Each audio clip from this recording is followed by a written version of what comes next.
एक समय की बात है।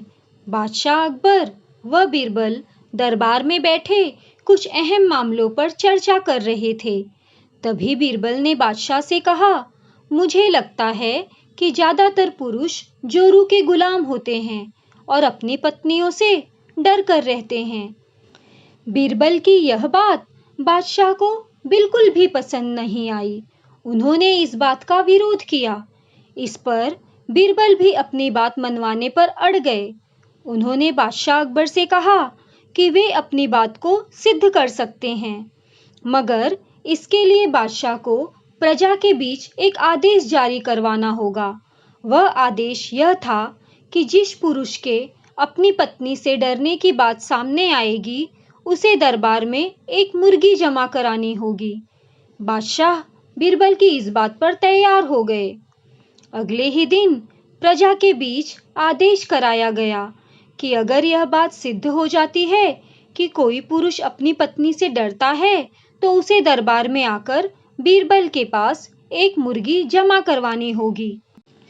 फिर क्या था, देखते ही देखते बीरबल के पास ढेरों मुर्गियां इकट्ठा हो गई और सैकड़ों मुर्गियां महल के बगीचे में घूमने लगी। अब बीरबल बादशाह के पास पहुंचे और बोले, जहांपनाह, महल में इतनी मुर्गियां इकट्ठा हो गई हैं कि आप एक मुर्गी खाना खोल सकते हैं। इसलिए अब आप इस आदेश को वापस ले सकते हैं। मगर बादशाह ने इस बात को गंभीरता से नहीं लिया और महल में मुर्गियों की संख्या धीरे धीरे और भी ज्यादा बढ़ने लगी। इतनी अधिक मुर्गियां महल में जमा हो जाने के बाद भी जब बादशाह अकबर बीरबल की बात से सहमत नहीं हुए, तो बीरबल ने अपनी बात सिद्ध करने के लिए एक नया उपाय निकाला। एक दिन बीरबल बादशाह के पास गए और बोले, जहांपनाह, मैंने सुना है कि पड़ोस के राज्य में एक बहुत ही खूबसूरत राजकुमारी रहती है। अगर आप चाहें तो क्या मैं आपका रिश्ता वहां पक्का कराऊं? यह सुनते ही बादशाह चौंक उठे और बोले, बीरबल, तुम ये कैसी बातें कर रहे हो?